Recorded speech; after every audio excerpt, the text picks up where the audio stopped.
Hello everyone, today we'll talk about how to fix or how to solve your Amazon Prime video.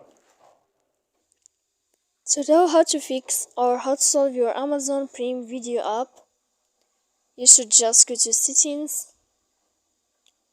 Here we click apps, default apps, app settings.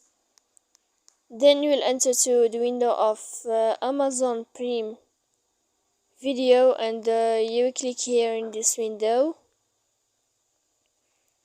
Then you will enter to first stop and you click OK. Here we'll enter to the window of storage. Then you click clear cache. Don't click clear data because that can cause you errors in your app. And as you see, you can know how to fix your problem like this. So please don't forget to support us by like and subscribe.